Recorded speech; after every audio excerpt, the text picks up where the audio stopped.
रघु शर्मा जी इस वक्त हमारे साथ मौजूद हैं। रघु जी, क्या कहेंगे? हार्दिक पटेल ने इस्तीफा दे दिया और कई सारे आरोप लगाए हैं कांग्रेस पार्टी के ऊपर। उनको कोई अधिकार ही नहीं आरोप लगाने का। जो आदमी भारतीय जनता पार्टी से मिला हुआ हो, जिसने केसेस विड्रॉ करवाए हो, जो बीजेपी से कांस्टेंट टच में था और कांग्रेस के किसी अनुशासन को मानने को तैयार नहीं थे, वो क्या अधिकार है उनको? हार्दिक पटेल ने कहा कि कांग्रेस पार्टी सिर्फ विरोध की राजनीति करती है। आप लोगों ने राम मंदिर का विरोध किया, धारा 370 का विरोध किया, सीए का विरोध किया, एनआरसी का विरोध किया। अभी तक तो 5 राज्यों में प्रचार कर रहे थे, वो स्टार कैंपेनर थे कांग्रेस पार्टी के। पंजाब में कर रहे थे, उत्तराखंड में कर रहे थे, यूपी में कर रहे थे, वहाँ बीजेपी के खिलाफ बात कर रहे थे ना। इससे ज़्यादा अवसरवादी राजनीति क्या हो सकती है, ये आप खुद एनालाइज करो कि वो आदमी 5 राज्यों के चुनाव के परिणाम के बाद उसने अपना लाइन बदली, अपने केसेस विड्रॉ कराए, बेईमानी की, कांग्रेस के साथ धोखा किया। ये सच्चाई है और सच्चाई हमेशा कड़वी लगती है, क्योंकि 5 राज्यों में कांग्रेस चुनाव क्या हार गई, उसके बाद वो सोचता है मेरा कोई भविष्य नहीं है।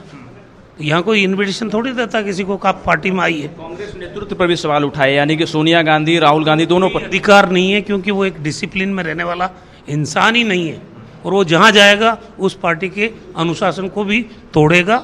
वो खुद की पर्सनैलिटी बिल्डअप करना और खुद को नेता बनाना, पार्टी को नीचे रखना, ये सब चीज़ें नहीं चलती। से तो ऐसा झलक रहा है कि आपको पहले ही पता चल गया था कि हार्दिक पटेल जाने वाले हैं।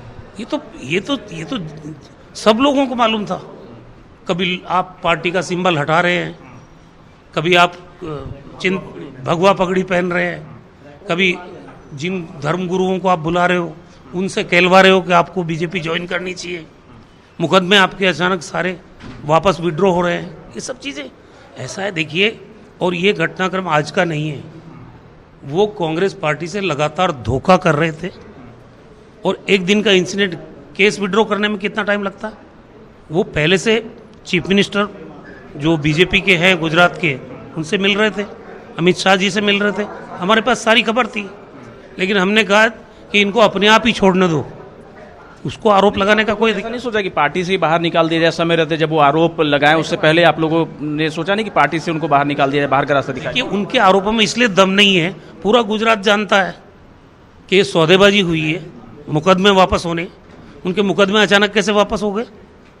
भारतीय जनता पार्टी के आप पैरों में पड़ के और उनकी शरण में जाके कांग्रेस पर आरोप लगाओ, ये अधिकार किसी को नहीं है। चेहरा कौन है गुजरात को लेकर? गुजरात तो लड़ती है ही। हार्दिक पटेल तो अभी 5-6 साल पहले आया है, उसके पहले कांग्रेस चुनाव नहीं लड़ती थी। वो किसी एक चेहरे के दम पे पार्टियां चलती भी नहीं है। पार्टी चलती है सिद्धांतों के आधार पर, पार्टी विचारधारा के आधार पर। हमारी टीम है, पूरी कांग्रेस पार्टी है। पटेल भी आपके संपर्क में है? बिल्कुल है।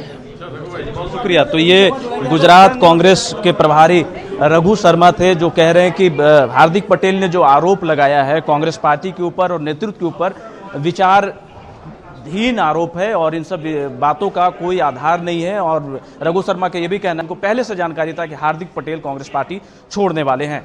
कैमरामैन उपेंद्र के साथ रवि सर्राफ, न्यूज इंडिया, दिल्ली।